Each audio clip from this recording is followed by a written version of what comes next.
Hi guys, today's video is going to be a little bit different. I actually have a cluster here that I'm going to be working on. A few months ago, before I put the car away, the lights on it went bad, and the speedometer stopped working. A few things. It was misreading gas and all that stuff. The sensor was fine, but the cluster went bad. So what I did is I bought some lights off the internet and I was messing about, and basically I worked on the old cluster first, and you're gonna see that at the end of the video is the one with the blue lights. Basically what happened is since the cluster was stopped working, I got a new one, but I figure since it was already out, why not change the lights? Because let me tell you, if you ever own a Mark 1, the lighting on that cluster sucks. Mark 1, Mark 2, Mark 3, they have this ugly green, like backlit lighting that just absolutely sucks. Basically, it's like you'd be better off with just, the light, your dome light turned on just to be able to see your cluster. Now, if your Mark 1 is basically stripped like mine, I don't even have a dome light, so I have nothing to see on the inside of the car. What I'm going to do is I'm going to put new lighting, do away with the old lighting. I won't even connect the new stuff to the connections on the dash. I'm just going to run a brand new, like different power to it from somewhere behind the fuse panel. So, it's a little annoying that I have to do that, but it is 80s like technology, so I don't even want to mess with the panel itself, mainly because the back of it, there's no real board. It's basically just like a film. I don't want to mess with it. I don't want to solder onto it. Last time I tried that, the other cluster just basically like melted. So what I'm gonna do is I got lights that come pre-wired, and I'm just gonna wire everything different. So I'll show you guys how I'm gonna do that. And basically, this is the cluster, and it just needs new lights so I can actually see at night. You guys see this? The mileage is at zeros. I do show that on the video. However, I don't condone it. The only reason I did it is because my title is exempt. My title actually says 0 miles on it, so there's no problem with me doing that. Now, if you have a newer car and you need to register, then do that. So you more than likely get in trouble. So it is in the video. I'm not saying that you should. I'm just doing it because my title is exempt and because my mileage reads 0. So, here we go.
Alright, so basically this is the screen I was talking about.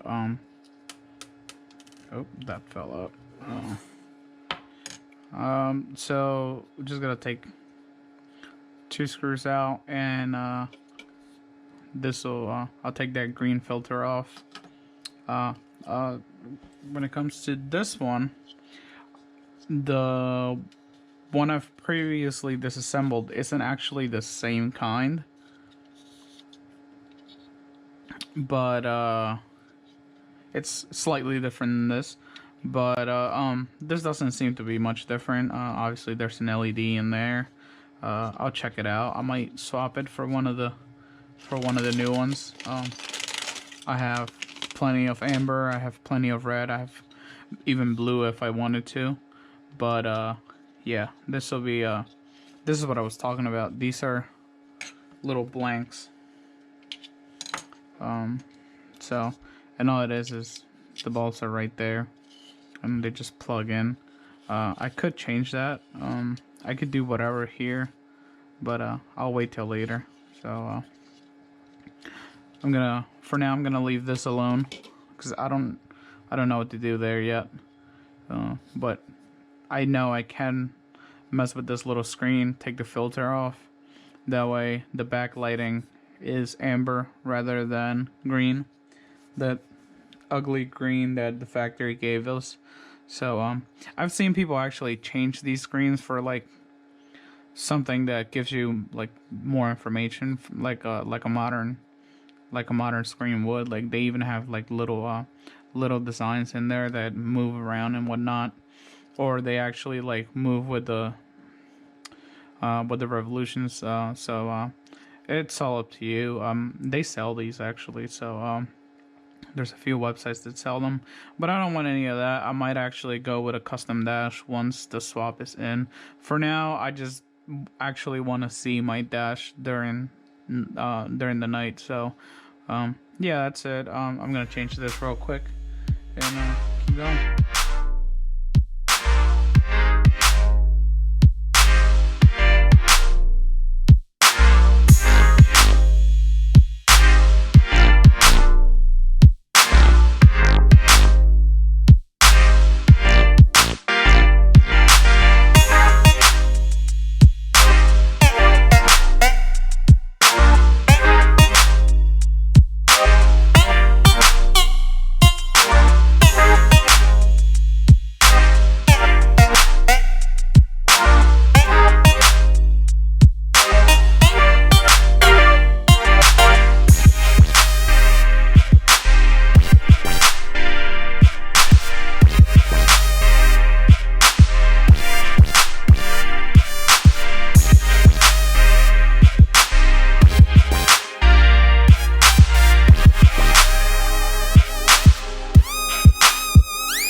Alright, so here's a quick comparison. This is what's on the car right now. And this is the one I just changed the lights on during the video. So, see, the LCD's amber and the windows are amber. That one, the LCD is blue, but it looks a little lighter. I'm not sure why. The dials do look a little better on the mileage. So on this one, I think it's just because they're out of alignment. Otherwise, they look a lot better. Plus, on these, since this is a little different on the back, these numbers light up a hell of a lot more than those. Those arrows, the dots look amber too. It's hard to catch with the camera, but they're there. So I think I like this. I might go with white on those windows, just because I feel like it might be a little much. But yeah, other than that, I like it. I might change these windows, like I said, to amber. But then again, windows, I think it's just really bright right now because the arrows are both, well, the needles, they're right where the lights are. So once those needles, you know, go up towards the middle, only the needle you'll be able to see that bright, because right now what looks really bright is the needles. So yeah, I think I like it. Let me know what you guys think, and like us and subscribe, and see you guys next video.